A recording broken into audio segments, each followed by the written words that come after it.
Hare Krishna, all of you. Hare Krishna, Hare, Mataji. Hare Krishna. Hare Krishna. Yeah. So I'm audible to all. Yeah. Yeah. Yes. No issues. Yeah. Thank you. Thank you very much. So today we are in the second half of the fourth chapter. It's Jnana Yoga, Transcendental Knowledge.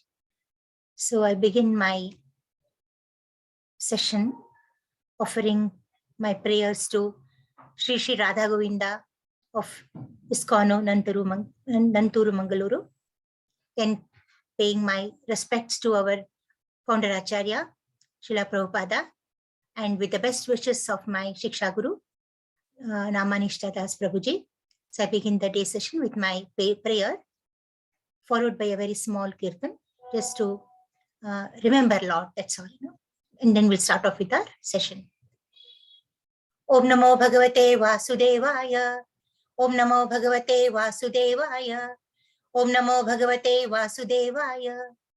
Om Ajnanatimirandhasya Jnananjanashalakaya Chakshur Unmalitan Yena Tasmai Sri Gurave Namaha. Sri Chaitanya Manobhishtam Stapitam Yena Bhutale Swayam Rupa Kada Mahyam Dadati Swapadantikam. He Krishna Karuna Sindho Dinabandho Jagatpate Gopesha Gopika Kanta Radha Kanta Namostute. Tapta Kanchana Gaurangi Radhe Vrindavaneshwari Vrishabhanu Sute Devi Pranamami Haripriye. Vancha Kalpatarubhyascha Krupa Sindhubhya eva cha Patitanam Pavanebhyo Vaishnavebhyo Namo Namaha. Namo Vishnupadaya Krishna Preshtaya Bhutale Srimate Bhakti Vedanta Swaminiti Namine. Namaste Saraswate Deve Gauravani Pracharine Nirvishesha Shunyavadi Paschatya Deshatarine. Jaya Sri Krishna Chaitanya Prabhu Nityananda Shri Advaita Gadadhara Shivasadi Gaura Bhakta Vrinda. Hare Krishna Krishna Krishna Hare Hare Hare Rama Rama Rama Hare Hare. Hare Krishna Krishna Krishna Hare Hare Hare Rama Rama Rama Hare Hare. Hare Krishna Krishna Krishna Hare Hare Hare Rama Rama Rama Hare Hare. Hare Krishna devotees, a small kirtan. Krishna Krishna Krishna Krishna Krishna Krishna Krishna He. Krishna Krishna Krishna Krishna Krishna Krishna Krishna He.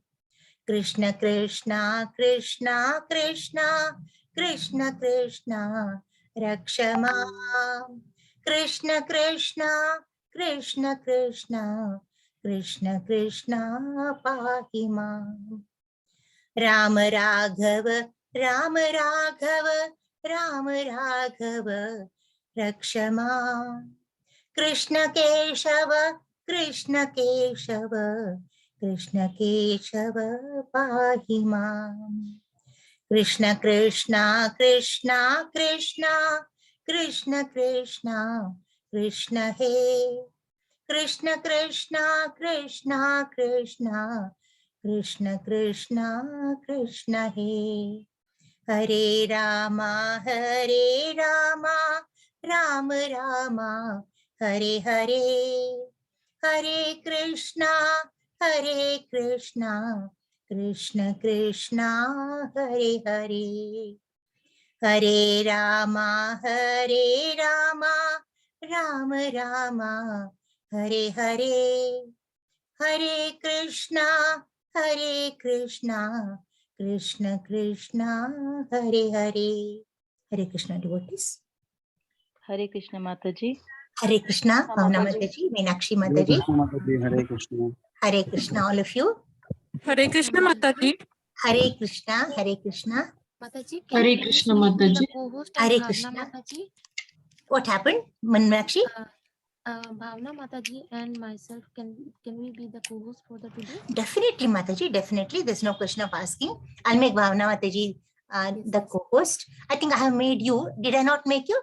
I'm sorry. No, it's okay, Mataji. Extremely Okay. sorry. I'll make it. Huh? No, Just- Mataji. Okay. Most welcome as co-host of this session. Mataji, you made Sumita Madan Mataji as co-host. Oh, I'm so sorry. I think it slipped off. Now, I think she can. I'll make you also. I made you now, no? Am I done? Yes. Bhavna Yes, Mataji, Mataji. you're the co-host now. Yeah, Sumita Madan Mataji can, of course, there's nothing that she has to play, no role there. But then it's okay. She can, but there's no role. She can, of course, withdraw No from problem, that. Mataji. But no problem at all. It's no problem. It's absolutely no problem. Yeah, Mataji, you can only withdraw me from co-hosting. I can do it. Yes. Remove. Yeah, I did it. Huh? I've done it. Okay. Okay, Thank you. Mataji. Okay. Thank you. Thank you, Mataji. Hare Krishna. Most welcome. Most welcome. Yeah. On to our 4th week's journey. This is, we have started already. We are actually now paying obeisances to our Shisha Radha Govinda. We'll start our session. Yeah. Now we just completed the 21st shloka yesterday. We had to start with the 22nd one. Yeah. Now, in fact, this the title of this chapter, as you all know, is Jnana Yoga.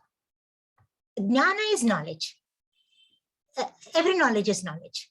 But here, in particular, Krishna has emphasized on transcendental knowledge.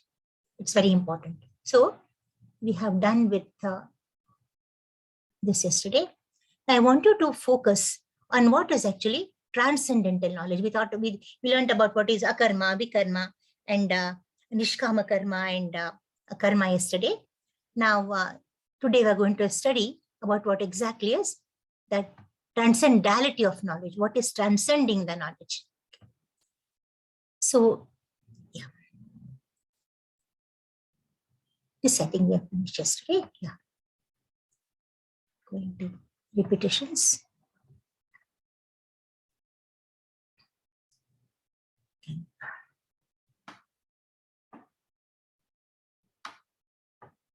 Slide show.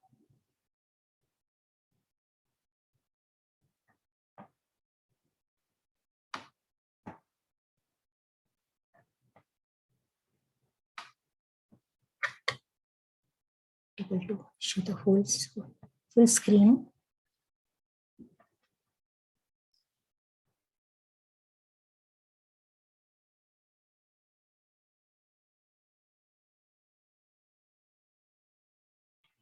It doesn't matter.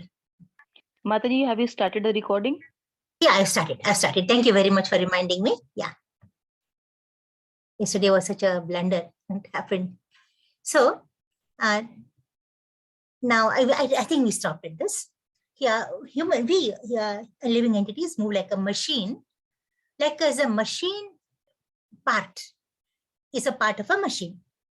And the oiling of the whole machine is required to see that the machine functions properly. So the same way, we have to oil ourselves with the chanting of Hare Krishna Mahamantra or any devotional service. That's okay. that actually keeps us oiled. It is fit in function. So we are here, so we're immune to all reactions of our endeavors. All the good and bad deeds are all cancelled with that. Now this, I think about the animal, I told you how we know animal in a slaughterhouse is at the mercy of the person who is taking care of it. The same way we too should surrender to Almighty as though we are the animals in the slaughterhouse. So to just maintain the body and soul, there's no need to accumulate a lot of money. See, we have to actually eat or do whatever we are doing for living. We should not live to do all that. We should not live to gratify our senses. We should not live to eat. So all those are, see, even eating as much as we require is a requirement, as necessary. But overindulgence, we'll come into shortly. Overindulgence is sense gratification. So even that should be avoided. So to keep our body and soul together, whatever is required, we have to definitely perform. Now, a person in, now this knowledge is, I'm very particular about this slide. I very much, I want you to pay attention. A Krishna conscious person, okay? He does not endeavor much. Others, they keep on slogging day and night, working, you know. But a Krishna conscious person doesn't overwork like that. He all does silently towards Krishna, and that all such devotional service doesn't require so much of endeavor. And just to maintain his body, he does the functions. He is satisfied with the gains which are obtained of their own accord. Please remember each of these points, because ultimately we come to the point, these are the signs visible when one is fully in transcendental knowledge. That is the theme of our chapter. The whole purpose of studying this chapter is to know what is transcendental knowledge and who is a person who is in transcendentality. So he neither begs nor borrows. He whatever he gets is happy. If someone gives him, he doesn't say don't want. If someone doesn't give him, he said don't give me. I mean, doesn't say give me, absolutely out of it. Doesn't beg nor borrow. I always keep on telling you, don't lend, don't borrow. Both are going to create karma for you. Okay, it's with whatever is obtained, it is honest efforts. He is very happy. If this all of us follow, there'll be no corruption. There'll be no actually nothing bad in this world.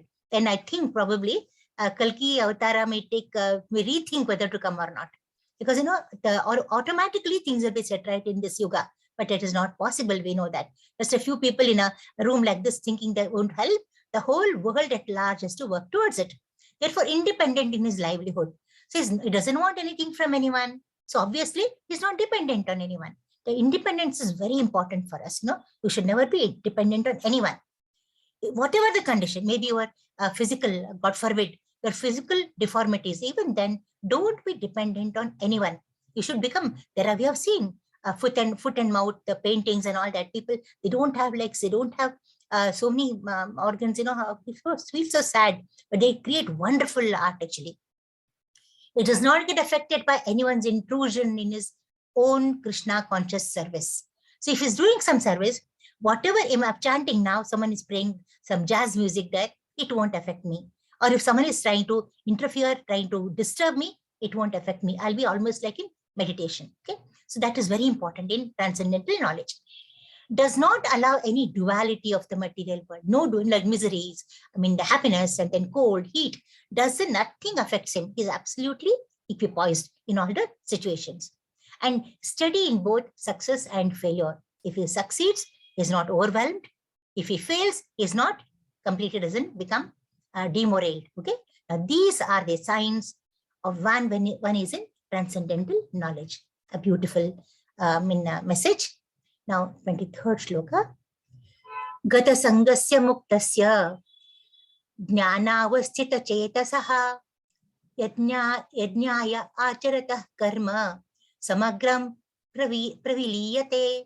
The work of a man who is unattached to the modes of material nature, above the first transcended the modes of material nature, goodness, passion, ignorance, and who is fully situated in transcendental knowledge, he is actually, so he's going to be liberated. He's above, he's actually Shuddha Bhakta. Merges entirely into transcendence. There's nothing beyond for him at all. Okay. I'll be taking dual shlokas, some of them now, like this. Now, for 24th, Brahmarpanam Brahma Havihir, Brahmagnau Brahmanahutam, Brahmaiva tena gantavyam. Brahma karma samadhina. A person who is fully absorbed in Krishna consciousness is sure to attain the spiritual kingdom because he is in transcendence. Because it's a full contribution to spiritual activities, completely soaked in it.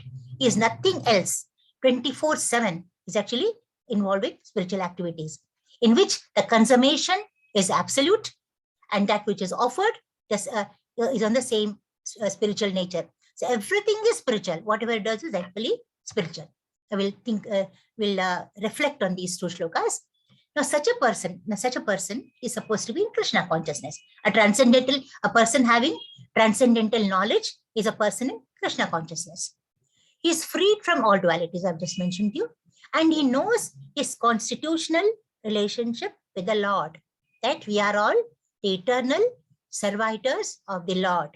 Why? Because we come from the internal spiritual energy, the superior spiritual energy of the Lord. Okay, so we're definitely, that's our relationship with the Lord. That's why we're very pure, but we get contaminated over time because of the effects of the three modes of material nature. Whatever he does for Krishna. Anything he does, it's for Krishna. When a cobbler was actually sewing the shoes, he thinks of Krishna, and if he does that, thinking of Krishna at the back, even that becomes a spiritual activity. It is no longer a menial activity. A BBMP sweeper on the road, if he sweeps, remember Krishna in the mind, definitely it is a spiritual practice. That is why I told you in the last session, that even these, Brahman, not only Brahmanas, Kshatriyas, Vaishyas, Shudras, even they can be elevated to the transcendental platform if they have Krishna at the back. Everything for Krishna they do, it becomes spiritual. All his works technically become sacrifices. Everything becomes a yajna. Okay? And that is everything it is. What is yajna? Yajna is Vishnu. So whatever we do to satisfy Vishnu becomes yajna. So it becomes worship. So there's no need to worry. I'm just giving a message is very important here. Some people feel, they get up in the morning and then they keep on doing the household chores. When they come to actually puja time, it's quite late. And they feel they're not able to concentrate much time on that. Maybe 5 or 10 minutes. They feel so guilty over the day. And that's not the way. Don't feel like that. When you wake up in the morning, wake up with a prayer. Okay? That this day, actually while sleeping, they say, Idam Sharira Pradnyaya. It's a very nice shloka. Idam Sharira Pradnyaya. That is, when you say, you tell Almighty, see, I am now going to bed now. And if I don't get up tomorrow morning, I offer this body is offered to you. Okay.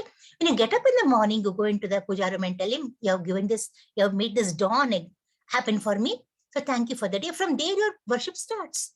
You start, you make tea for your people, coffee for your people, you sweep the house, you wipe the floor, you cook, do whatever you want, even bathing, everything, you think of Krishna, all becomes worship. Then why is the fear? The whole day or 24 hours are gone in worship. And while sleeping, if you say the prayer I said and sleep, when that sleep becomes worship.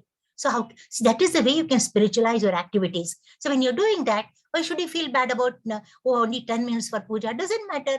If you have no time also, doesn't matter at all. When you're in service, we have to go very early. So on the way, you used to keep on praying, bus or car or auto or whatever, walking, but keep praying, automatically becomes worship. And teaching you do with Krishna in the mind becomes worship.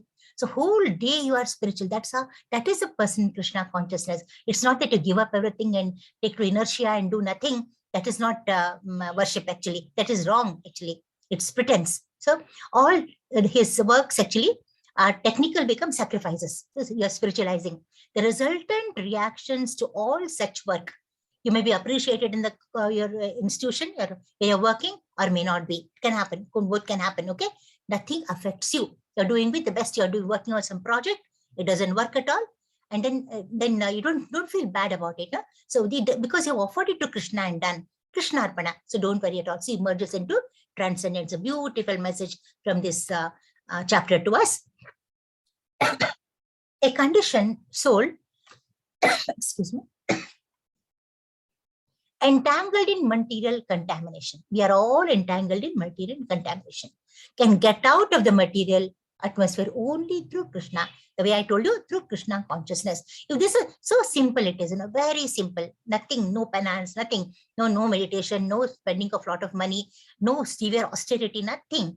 Just think of Krishna and do it, but faithfully think of him. Not because I have told you or because someone has told you. You should feel that from your inner, the core of your heart.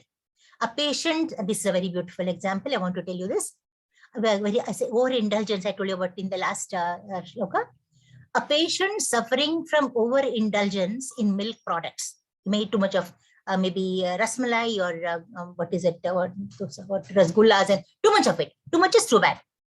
Then that some problem happens to him. Okay, but that can be cured only with another milk product called as curds. Now, how do you explain this? A patient suffering from overindulgence of milk products is cured by another milk product named curds. Now here there are two things, milk and curds. Both are actually Shuddha. Milk is not bad. Milk overindulgence is bad. If anything is made of milk also is not bad. If you take what is overindulgence? Sense gratification.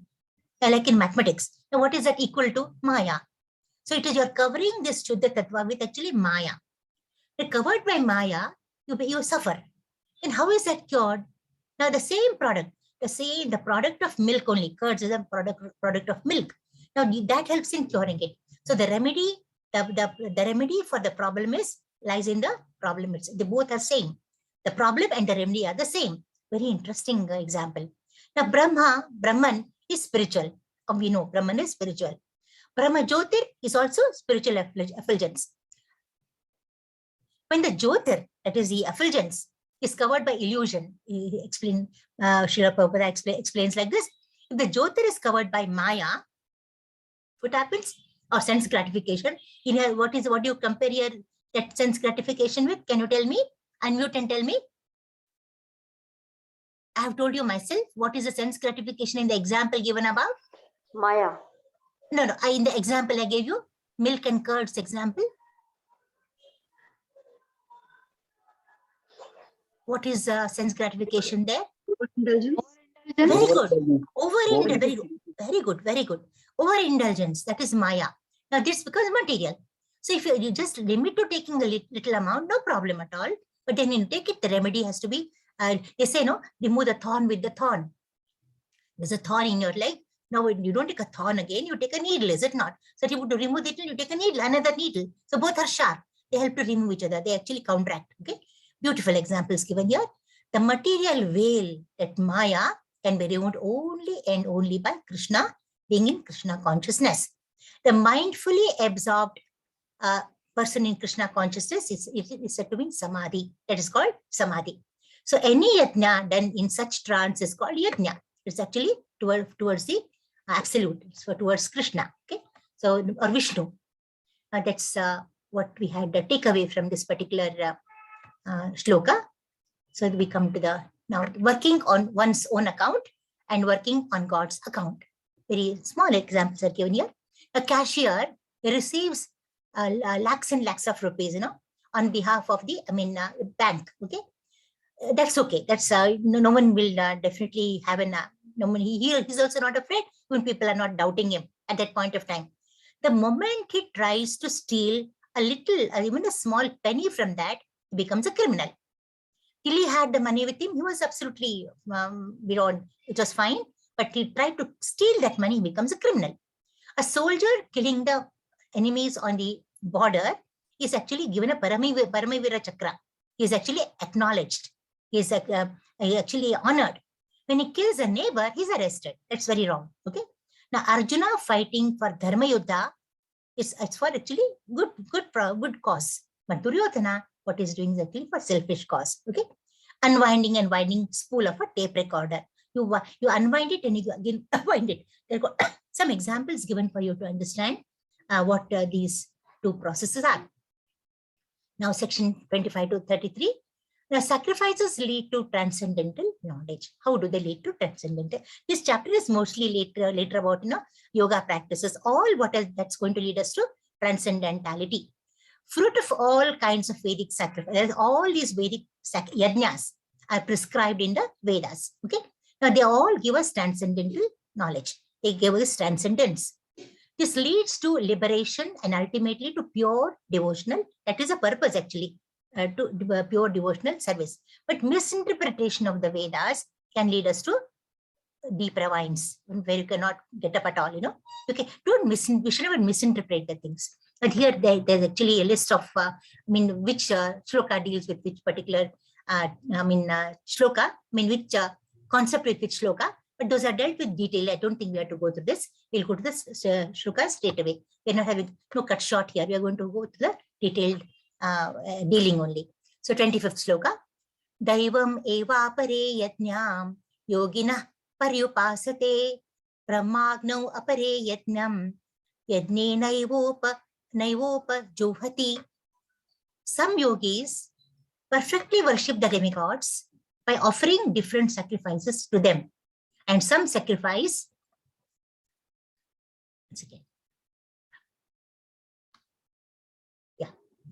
sacrifice in fire of the super Brahman. So the fire, the supreme Brahman, actually there's a fire of the Brahman effulgence. Some people actually burn off their karmas in the fire of the fire of the Lord, given by the Lord. So that's actually the 25th shloka. Now let's reflect on this. Sacrifice means, that is yajna. It's actually towards Vishnu. Now he's a Purusha of every yajna. A sacrifice can be placed within two primary divisions. What are they? Some are for material gains. I want a house. I want property. I want something for my sense gratification. That is one sort of yajna. Demigods even grant that. No problem. They give us. Even Lord grants it. He doesn't say don't. But then in that, he gives us the knowledge how to come out of it. Okay, that's we don't take both of them. We only take the, see, if you see, doctor, there is food, eating food, too much of food is very bad. But there's a medicine for it. If you remember both of them, you are happy. If you only remember you can eat a lot, but don't remember the medicine to help you of the problem later, you are the sufferer. So, and the sacrifice in pursuit of transcendental knowledge, it is absolutely spiritual. That there are two types of sacrifices are there mentioned. So those who are in Krishna consciousness sacrifice all material possessions for satisfying the Supreme Lord. They don't want anything. They don't want a big bungalow, or they don't want a luxurious house, well furnished house, or very nice clothes to wear, or luxurious food to eat. What they want is only frugal meals, simple dress, and a small abode to live comfortably. And everything should be just to live, that's all. They don't go for beyond that. Those who want some temporary material happiness, okay? And all this temporary, a big bungalow, a big car, whatever, your jewels, your XYZ things, they're all temporary. The moment you are not there, they are absolutely gone. And even they themselves, when an earthquake happens, your house is gone. That it should happen. If it happens, what to do? A thief comes and robs your jewels, gone. It's not. So you should not, they're all temporary things. And supposing you only leave the body, the soul leaves the body and goes away, everything is gone. So don't worry about those. You should not think about those things. Sacrifice your material possessions, satisfy gods such as Indra, Chandra, and all that. They have penances, and even that God has provided. He said, he will not deny you that too. Impersonless.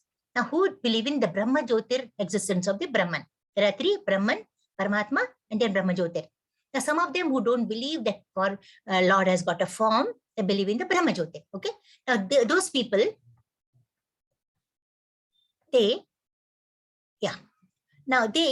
merge into the existence of the impersonal, because they want to merge into the impersonal Brahman. They don't want to reach the Brahman at all.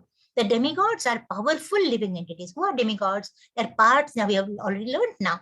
Demigods are not equal to gods. They are not forms of gods. We learned yesterday. They're actually parts and parcels of the Almighty, just as our hand and legs and senses are a part of our body. Now, they are delegated certain works. Now, what do? They're powerful living entities that maintain and supervise the, there's a spelling mistake here. They maintain and supervise, the supply of watering, lighting facilities for the universe. All that department, they take care of. That's their job. Now here, those interested in material benefits, worship the demigods by various sacrifices according to the Vedas. Okay, there are so many. We know the Yajna Chakra we learned in one of the last classes. How they pray in the Vedas. It's given. They pray for rain. They pray for light. They get it. Then the farmer grows his food and he harvests and makes a nice meal, gives it to God. So that is that. All that is in the Vedic rituals. They are called Bahu Ishwaravadi. Bahu Ishwara is they believe demigods are many. God is one. So they believe in so many demigods. Okay, or believers in many gods. Those who worship the impersonal feature of the absolute truth, the Brahma Jyoti, and regard the form as the demigods as temporary, sacrifice their time and philosophical speculation to understand transcendental nature of the Supreme. Okay, now they believe in impersonal form of the God. So they're actually wasting time in studying all speculation. It could be that will waste our time. Actually, it's given later. We are wasting our time in speculations. If you use the same time to realize God, that way I feel uneducated people, who just believe, have faith. That's all. They are much better. They'll reach God much earlier than people who have enough brains and they keep on speculating. For them, altar of sacrifice is a supreme Brahman, and the altar and the offering is a self-being consumed by the almost like that. See, when you're offering yourself to Brahman effulgence, it's as though you're offering yourself, and the fire of Brahman will just burn you off, and you're sacrificing yourself. In Brahma, the impersonalists, what are they doing? They're sacrificing themselves by actually getting burnt in the fire of the Brahman effulgence. So that is not a very advisable thing. So now here, sacrifices to demigods. Quickly, we'll have a quick go through this. These are sacrifices. Primary divisions for material, worldly things, for transcendental knowledge. And here, the aim of the sacrifice is one. Aim is always one, but varieties are very different superficially. So some different categories of sacrifices are there. They are superficially demarked different varieties. So many types are there. We'll come into it shortly. The factual aim of all sacrifices is to satisfy the Supreme Lord. All of them say the same thing, that God is one, God is supreme, there's no other. So all the meaning is the same in performing all the yajnas. Now, comparison of the various sacrifices is given here. We have demigod worship, Krishna worship. Okay, both basically. In demigod worship, for material and for actually the many benefits of this is called Bahu Ishwaravadi Tattva. This is, they worship several demigods to get their material benefits, all for material only. Okay, but even there, I told you yesterday, even when you pay to a demigod, your maybe family deity, you must pray to her or him to give you benedictions to get more of Krishna prema. That will be excellent. Okay, then again, it's all a cycle. Again, Krishna will give it to demigods, it will come to you. So it's all a cycle. It's going to be, it will come back to you. Not only if you give 10 rupees, you will get thousands of rupees. It comes back actually in compound interest. There's such prayers. If you pray only for the material benefit that you want, you'll just get that. That's all. And with which you'll not be satisfied at all. Okay. Now, in the impersonalists, what happens? They're actually into the Brahma Jyoti, sacrifice own self into fire at altar of Supreme Brahman. That is actually compared to the fire. The Brahma Jyoti is fire. They regard forms of demigods as temporary. They don't believe in demigods. Okay, the sacrifices are their material designations and their individual existence by merging into the existence of Supreme. They all believe in merging. The true devotees don't believe in merging. They always Dvaita. God is different, we are different. Sacrifice their time in philosophical speculation. See, losing of time is one word, sacrificing is the other word, same meaning.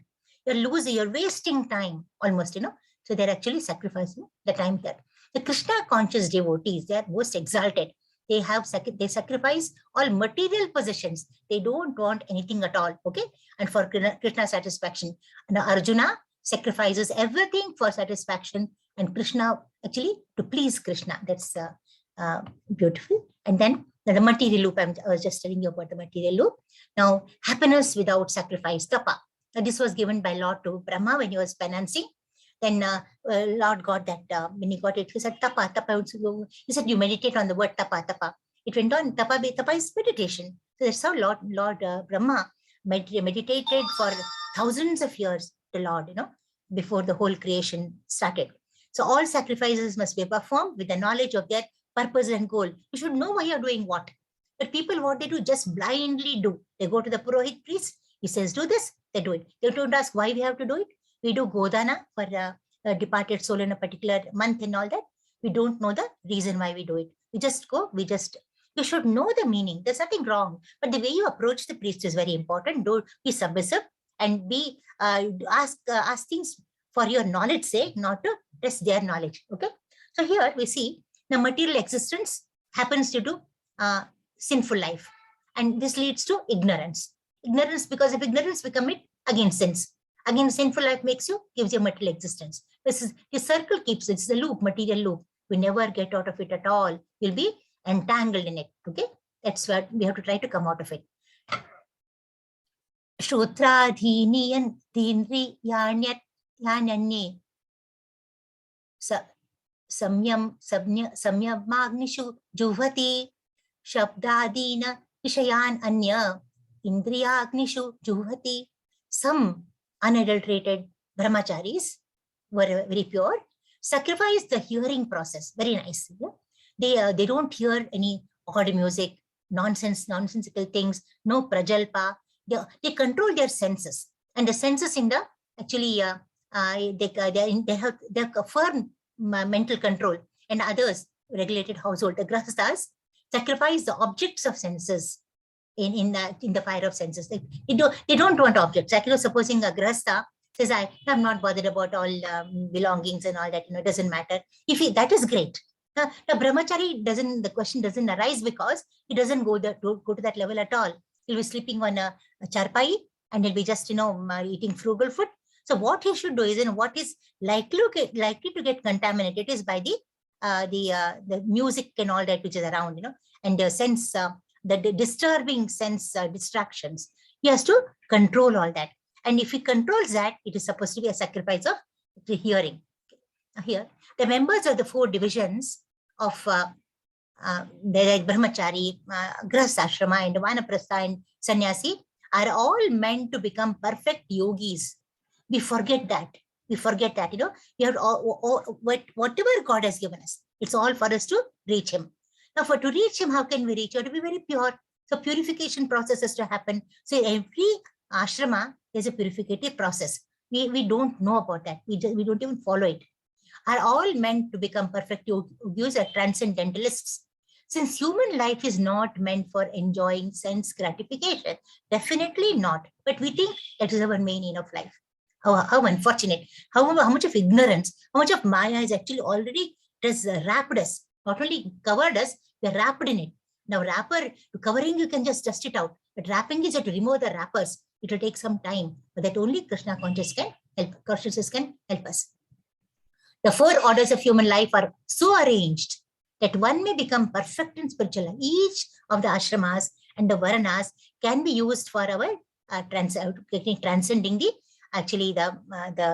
material world. The brahmacharis, the students, under the care of a bona fide spiritual master, must get guided. Control the mind by abstaining for sense gratification. Okay, that's why in Jagannath Puri, I heard, I've not gone there, of course. I've heard that brahmacharis don't even listen to the voice of a female. Females, I don't think they're allowed to sing there, gratifying the Lord, glorifying the Lord. The Lord. So they don't want to even hear the voice of the ladies. A brahmachari hears only words concerning Krishna consciousness, and only nice words. No, nothing other than Krishna consciousness. And therefore, the pure brahmachari engages fully in Hare Namanu Kirtana, always in Hare Krishna Mahamantra, chanting and hearing the glories of the Lord. Nothing but that. That's all. He restrains himself from the vibrations of nonsensical material sounds. And his hearing is engaged in transcendental sound vibration of only Hare Krishna, Krishna Krishna, Hare Hare, Hare Rama, Rama Rama, Hare Hare. Similarly, the grahastha, the householder, they have some license for sense gratification. Okay, but that should not be misused. Misuse is very, very wrong. They should be performed with great restraint. Now they have an institution of marriage. Okay, if they don't want to get married, they become brahmacharis. Fine, no problem. But now what is happening? They don't want the responsibility of family life.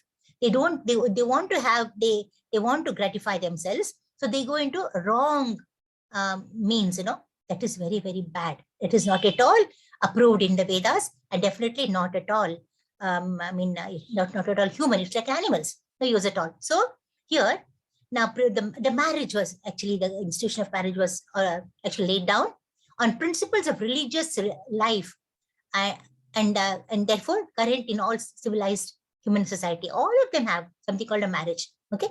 Because that is the way of restricted sex life. This is also a kind of yajna. They use it for only to beget Krishna conscious children. And we were told yesterday by Aishwarya Mataji in the morning Bhagavatam class, what is Garbhadhana Samskara, how you have to chant and then pray for a Krishna conscious child, It's not a joke, it's not all, see, when you are given, and all the more when you are given more liberties, more, flexibility then you have to be more careful. You have to be, and because, there are chances of falling down. So you should be careful to see that we don't fall down. And no one is said to, see, God will not come down to say you are wrong, because, we cannot see him. Our eyes are materialized. They're human, fully contaminated eyes. We can't see him. He cannot even come and tell you, you don't do this. Only thing is one possibility. I know it is there. From inside, he will tell you, it's a conscience. It tells you, this is not good, you don't do it. But what we do, we only hear things which are said loudly in a loudspeaker. But when our mind speaks from inside, we don't listen to it at all. We people have no time for our own selves.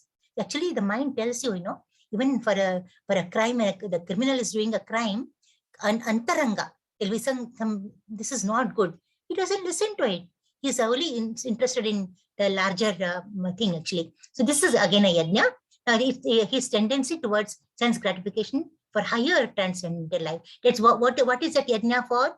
From Grihastha Ashrama also, he can transcend to the life of transcendence. That is very beautiful, how we can elevate his life. So Brahmacharya can transcend, Grihastha can transcend. So all of them actually have the liberty to transcend and facility to get transcended.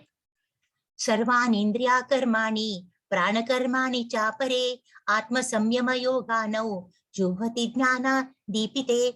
Others who are interested in achieving self-realization through control of the mind and senses offer the functions of all the senses and of the life breath as oblations into the fire of the controlled mind. Beautiful.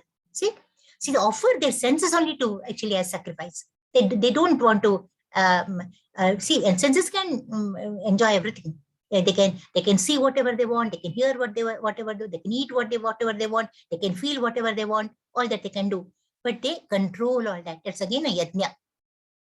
And in the life breath, that is pranayama. You control that. I'll be coming to it shortly. But pranayama can be discussed on this platform because it's there are a lot of intricacies there. Best is you have to go to a bona fide spiritual master and take his advice, because rechaka, kumbhaka, then pana, udana, samana. You have to understand that, because it is said it's not theory, it is practical. So we can only have theoretical knowledge here, when it should be, and all the senses, what we hear, what we see, all that, they are controlled by the vayus, like prana vayu. Okay, we'll come to it shortly. But then formal education from a yoga teacher is very, very important in pursuing pranayama. In Yoga Sutra of Patanjali, okay, the soul is called Pratyagatma. It's called Pratyak and Paragatma. There are two names, Pratyagatma and Paragatma. Okay. Now there are two here. The Paragatma is meant for sense enjoyment. So in our Atma, see, we all can analyze it with our examples. Now we also have a propensity in our heart, to enjoy. Okay. And we also have a propensity to renounce. So as long as the soul is attached to sense enjoyment, it is called as Paragatma. Okay. And the soul detached from sense enjoyment is called Pratyagatma. So we should our ultimate is Pratyagatma. Okay. The Patanjali yoga system instructs how to control the functions of the body's air. See, air is upcoming air, the downgoing air, We have got the upcoming called the apana, then we have got to see the prana vayu, then the udana going down, all these, there are air channels in the body. So ultimately, they favorable for purifying the soul of material attachment. All of these controlling the vayu in our body, or the air passage in the body, it's meant for purifying the soul for material, against material attachment.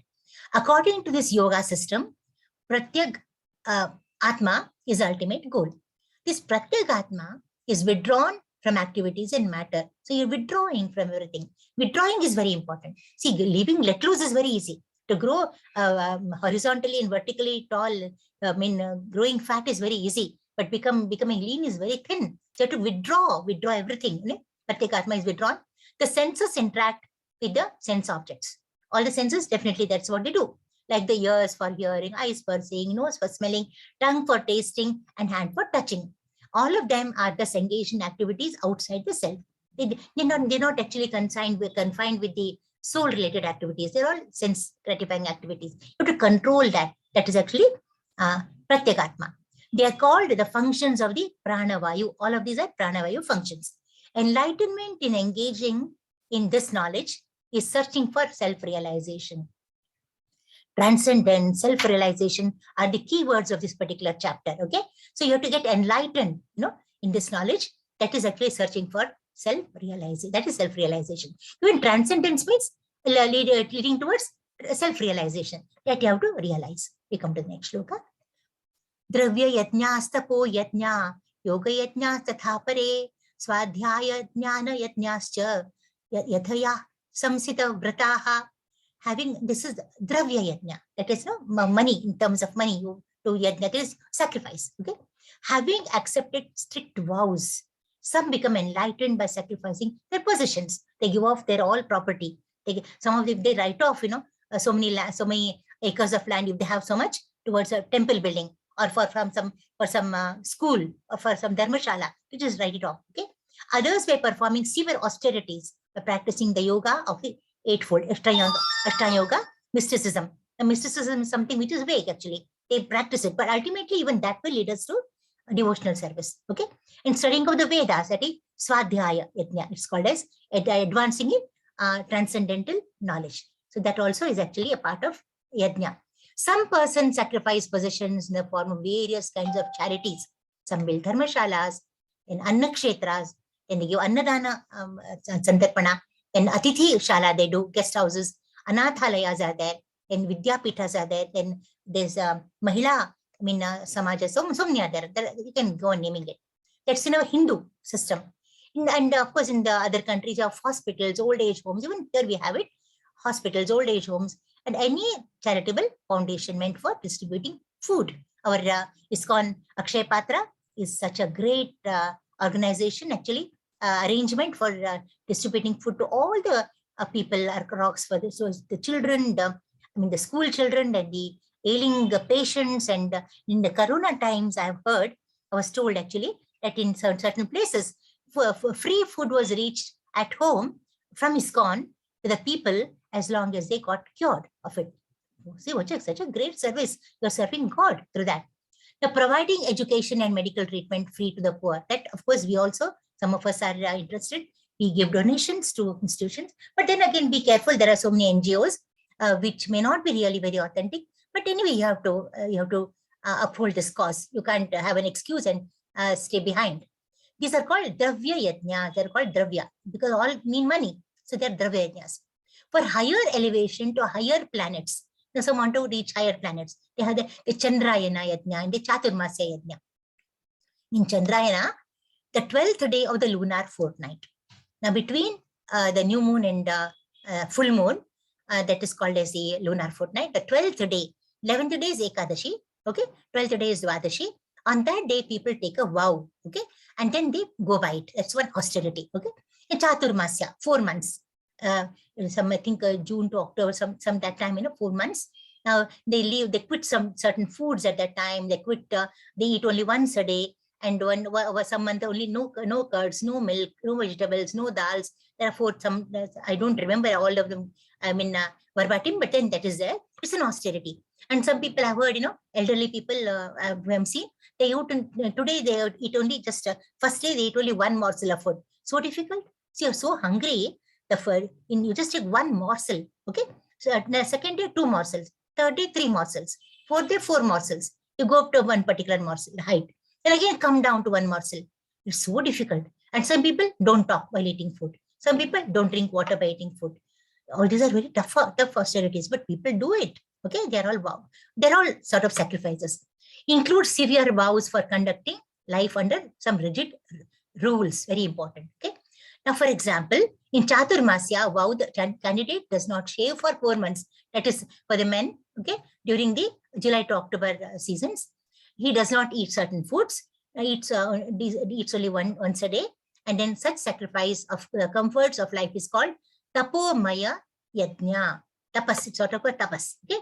Chandra and I have told you what it means. So we'll pass on to the next shloka. Some next reflection. Now, some engage themselves in different kinds of mystic yogas, vague yogas, like Hatha Yoga, Ashtanga Yoga, and so on. And some visit pilgrimage places, go to Yatra, that is Yatra Yoga. They go to from place to place, pilgrimages.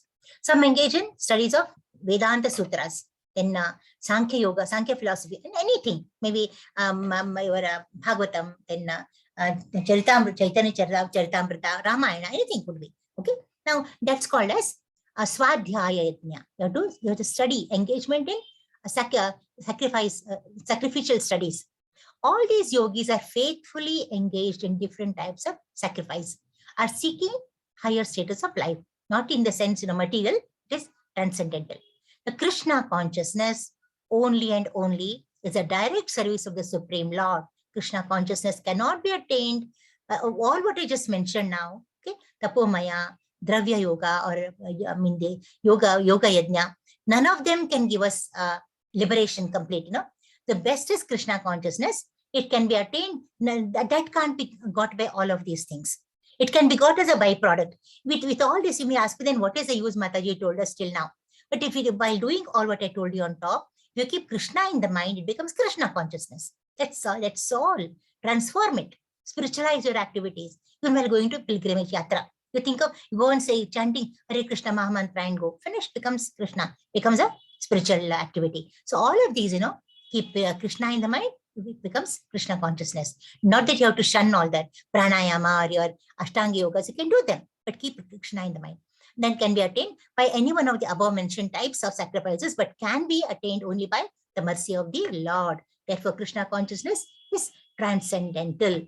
Absolutely. Apane Juhati prana, prane apanam tatha pare, prana panagati rudva, pranayama parayanaha, apare niyataharaha, pranan praneshu juhati. Still others who are inclined to the process of breath control, that is pranayama, remain in trance. They practice offering the movement in the outgoing breath, the incoming breath. So what they do is, I don't want to stress much upon this because I'm not an authority. It is theory only. They actually hold the incoming breath in the outgoing breath and vice versa. They hold the outgoing in the incoming. That's called Rechaka. Okay, that is taught by the bona fide spiritual master. Then at a point, you just stop your breath, completely stop the breath. That's called as Kumbhaka. Kumbhaka is very, very, very powerful. A Kumbhaka, all of us can practice. When you practice Kumbhaka, your lifetime becomes elongated. You actually have a long lifetime. So others curtail some eating process, actually. So it actually, ahara, they actually control the ahara, nityahara, apari nityahara. They control the amount of food that they eat. So they actually offer all this to Lord, okay?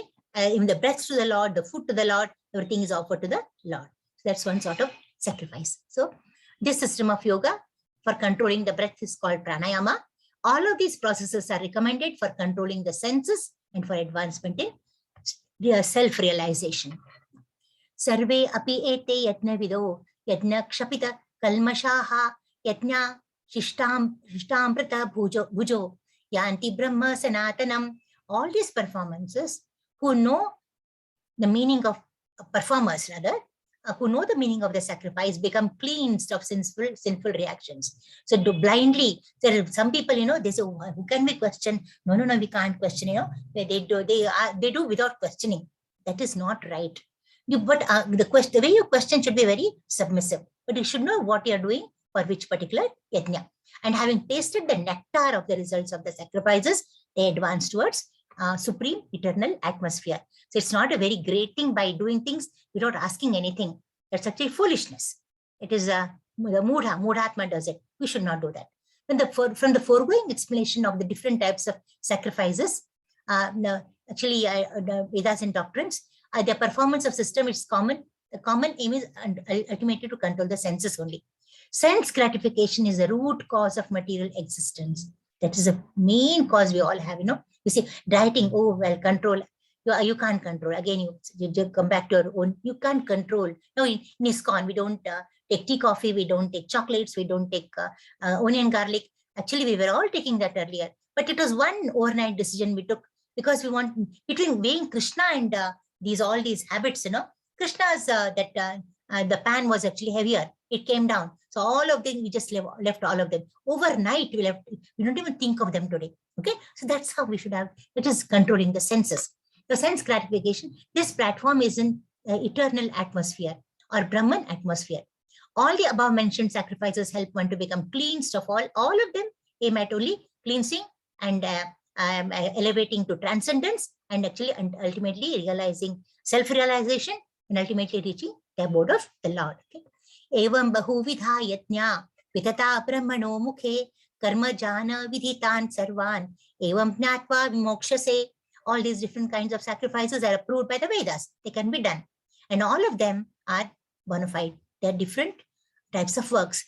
Knowing them, as such, you will become liberated. Knowing them, not just following them. You should know and then follow. Okay, that's very important. And the 30th shloka, we did the 30th. Yes, yeah.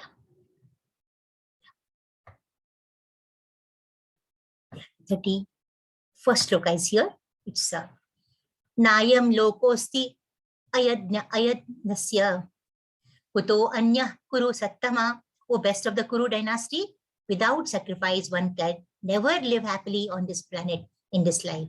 Okay, what then of the next? So sacrifice of some sort is very important. Even here, see, if people are sitting there, you're not enticed by or distracted by what is happening around you, or you're not, others might be roaming in the mall today, Sunday evening, and going to movies and spending that the way time they want, but all of you are here. You want to sacrifice. You're sacrificing your other enjoyments to learning, advancing in learning Bhagavad Gita. That's really great. So all of these, without some sort of a sacrifice, our life is incomplete. That's what Krishna says. The 32nd shloka is here.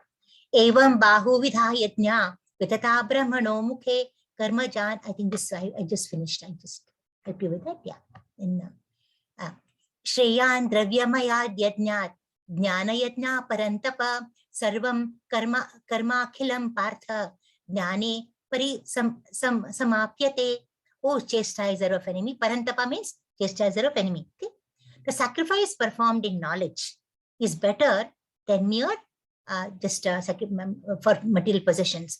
After all, O son of Pratha, that is Partha, all sacrifices of work culminate in transcendental knowledge. So do things with knowledge.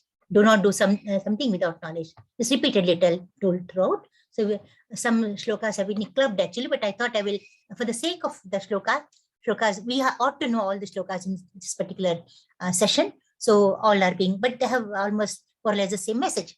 Real knowledge culminates in Krishna consciousness, the highest stage of transcendental knowledge. Without the elevation of knowledge to what? Transcendentality, sacrifices are simply material activities. If whatever you are doing, your tapa, your yajna, your sacrifice, if that is not, you can yourself make out, See, by chanting Hare Krishna Mahamantra 16 times a day, the difference that you have, is such a difference actually. You should make it out.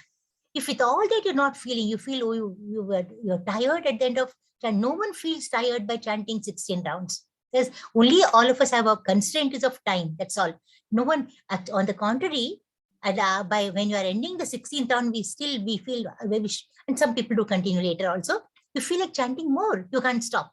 But if you feel that whatever the work you are doing or the chanting you are doing, whatever you are doing is tiring you, that means you are not doing it the proper way or not doing with faith. Even walking, they say, if people don't walk with the proper posture, you get pain.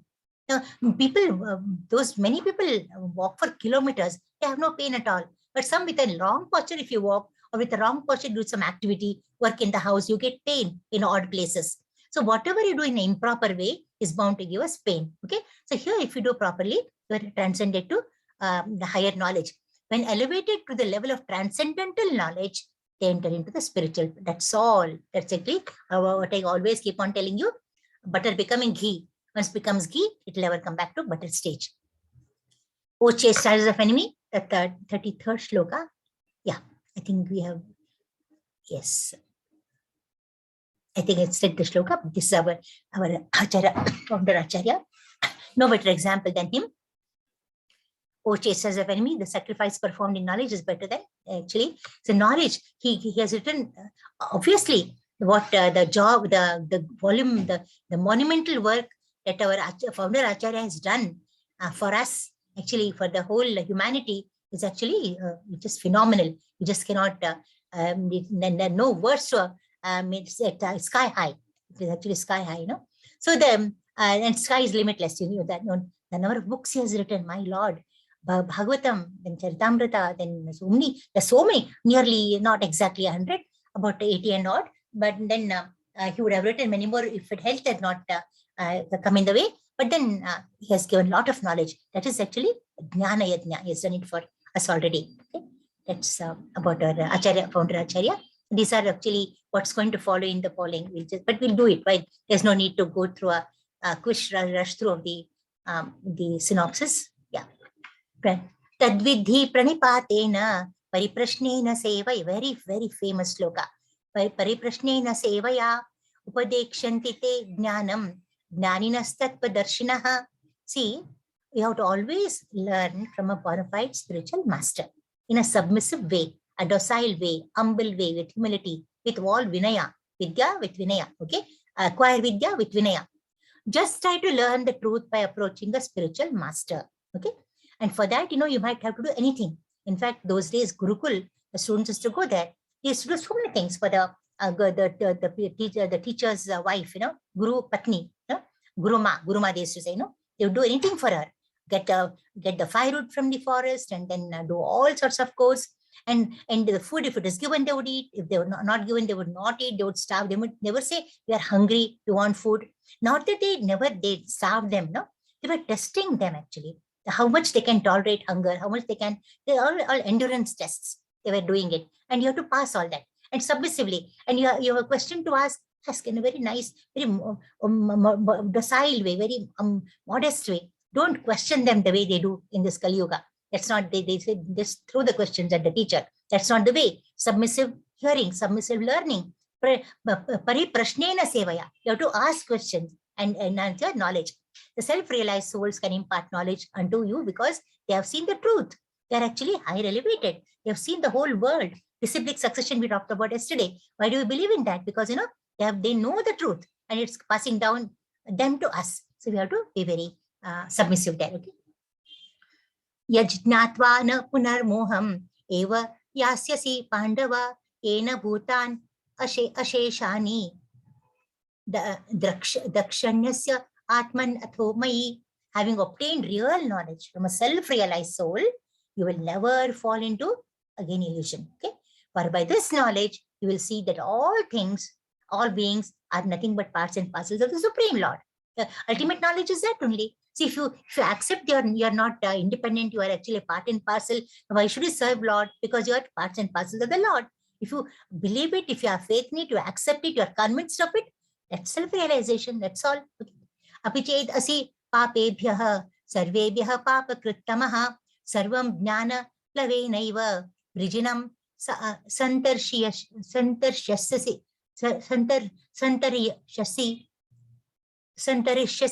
Sorry. Even if you are considered to be the most sinful of all the sinners, let us take you are the most sinful. When you are situated in the boat of transcendental knowledge, you are definitely sure to cross the ocean of miseries. God will come there. He'll just give you a little finger. He'll just, you believe in him, a little finger is enough. Even a straw is enough for you to be lifted above, you know. He'll save you that way. Yate dhamsi samsiddho agnir bhasmasat kurute arjuna jnanagnihi sarvakarmani bhasmasat kurute tatha. As a blazing fire burns fire to ashes. We have seen that. Fire burns wood to ashes.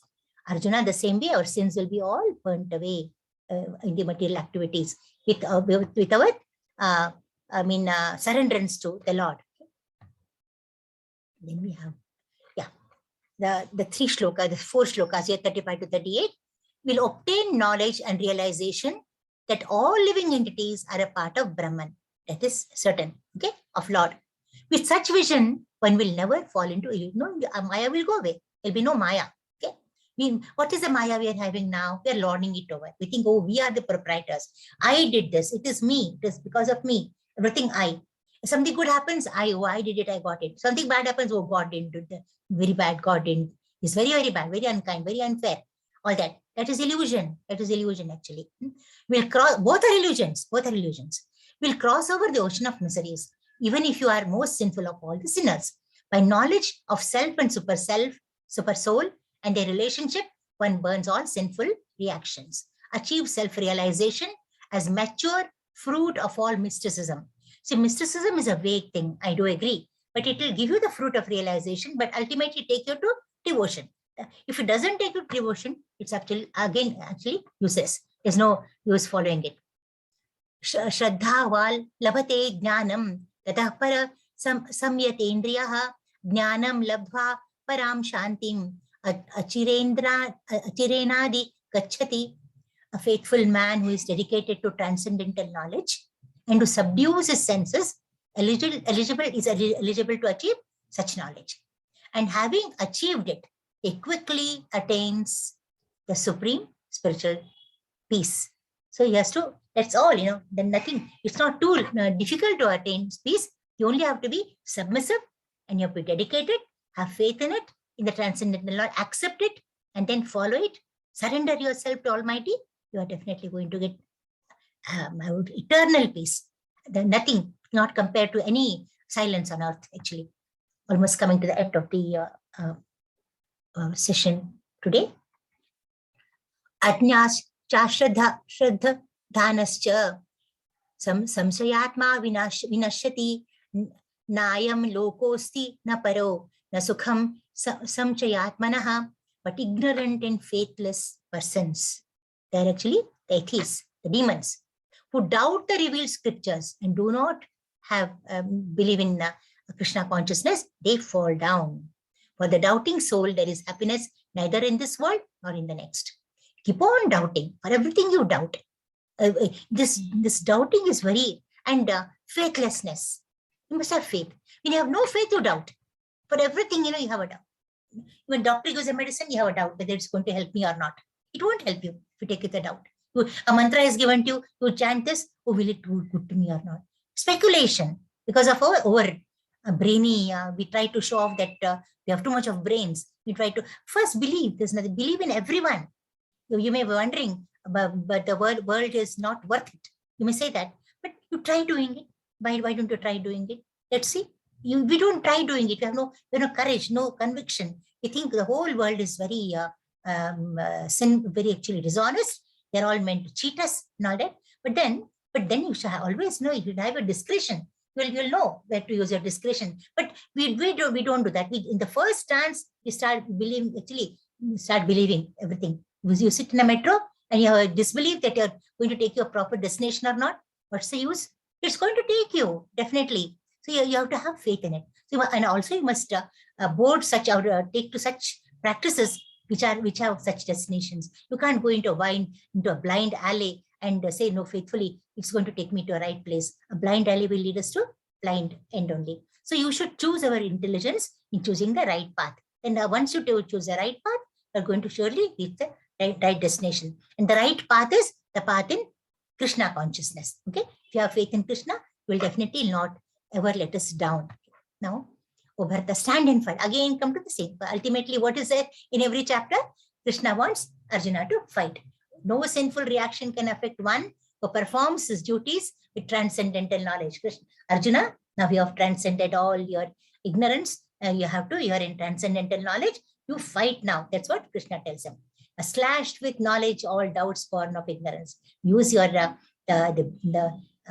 mace of the weapon of ignorance, and you slash off. Use the weapon of knowledge and slash off the ignorance that you have in you. That's what Krishna tells him. Now, who can achieve transcendental knowledge? One who has faith can acquire. You must have faith. Without faith, this world is non-existent. One who is free of doubts. Ultimately, see, what is to happen will happen, See, if I had faith and I lost, see, you have to lose it somehow, it's going to happen. So whatever there's material things. Yeah, I had faith in the particular servant, but he picked it and why did you do one thing? Why did you keep it there to tempt him? See, they're less privileged. They want something. If you tempt them by keeping a golden ring on somewhere, on the table, and then you keep doubting later, even tempting is a crime. Never tempt others. In fact, I'm so very delicate. I don't know. I think women all have experienced this. When you are cooking in the kitchen, if you are preparing something very flavory and all that, very nice, you should make it sure that it reaches to your servant first, who has come there, if he has come there, okay? Because they will smell it. And if you eat it before them, or maybe, okay, you can eat. I don't mean to say, there's so many people in the house, elders are there, you can give them, but you can eat later. But then if they get, they get the smell and they feel like, oh, it's so nice, and you don't give them, you give them something else and just finish off, that's not right. That's you're tempting them. Don't tempt anyone. If you're tempting it, give it off. Doesn't matter. Okay. And then later don't repent for it. So that's also very important. No faiths and no such obnoxious behavior. Okay. Now this is it. That's we have done with that, and we come to almost Yoga sanyasta karmana jnana sanchinna samshayam atmavantam na karmani nibadnanti dhananjaya. One who acts in devotional service, renouncing the fruits of actions, and whose doubts are destroyed by transcendental knowledge, is situated factually in the self. Nothing more than that. Must have devotional service. Always, whatever you do towards Lord. And that doesn't mean, please don't mistake me, that doesn't mean that always keep on, be in the puja room, keep on only worshipping God, only chant, only work.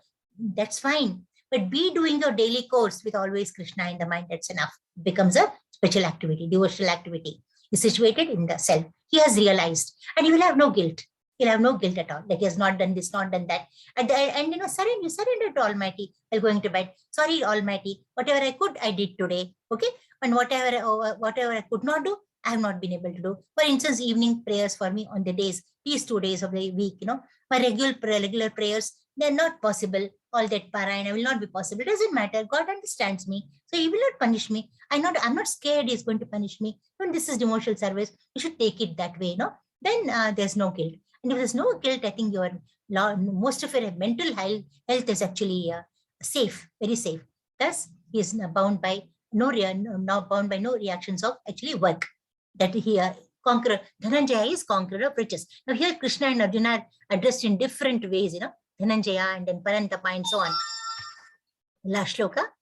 Tasmad ajnana sambhutam hitstam dhyana sinatmanaha chitvainam samshayam yogam attishtottishta bharata. Therefore, the doubts which have arisen in your heart out of ignorance should be slashed by the weapon of knowledge. Now, Arjuna, it's high time now. You have to now see that your doubts are, I being the killer of demons, Rishikesha, and then Madhusudana and all that, have given you so much of knowledge. Now all your demon-like doubts should have been cleared. Okay. Now you have got ignorance. You have got ignorance. You're washed of ignorance, and you've got knowledge now. And with the weapon of the knowledge, you have to slash the ignorance that is actually is there in you rather. Okay. Now armed with yoga, O Bharata, stand and fight. That's what he ultimately tells him. With that, our chapter gets over. And this last, I'll be revising next week for you all, this sexual revision. In the section 1, you can take a snapshot of this. Now, knowledge about Krishna, transcendental. You've got 5 sections in this particular chapter. In section 1, shloka 1 to 10, we discuss Evam Parampara Praptam. Now, what it means, you have to tell me next week. I'll not ask you this time. You have to go to the section and that you have to tell me. In section 2, Krishna as the goal of all paths and the creator of Varnashrama system. Okay, that is Ye Yathamam Prapadyante. 11 to 15 shlokas. What does it mean? I want to know the meaning. Okay. Then section 3 is Karma Yoga. Okay, 16 to 24. Karmano Yapi Bodhavyam. What does it mean? I want you can, and my request is, I keep on telling you, I repeatedly request, please read the shlokas Please read the synonyms, do read the translations, and don't forget to read the purports. The purports are extensive. Within a short class of an hour and odd, we're not able to cover everything, but still I trying to do whatever bit I can, but you can do much more, okay?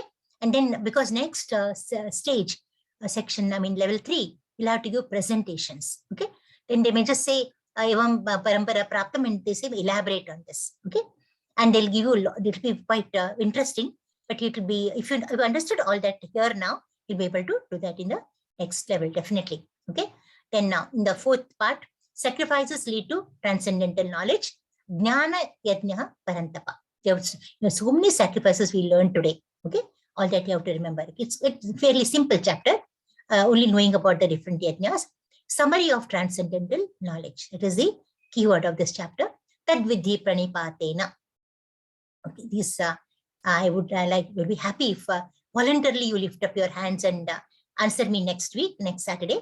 Then we'll pass on to the 5th chapter. With that, I end my session with a small prayer and then stop the recording and keep the session open for discussion.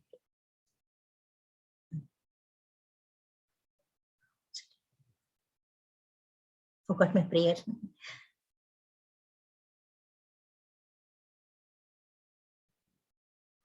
वाञ्छाकल्पतरुभ्यश्च कृपा सिन्धुभ्य एव च पतितानां पावनेभ्यो वैष्णवेभ्यो नमो नमः। अनंत कोटि वैष्णव वृंद की जय, भक्त वृंद की जय, श्री प्रभुपाद की जय। Hare Krishna all of you.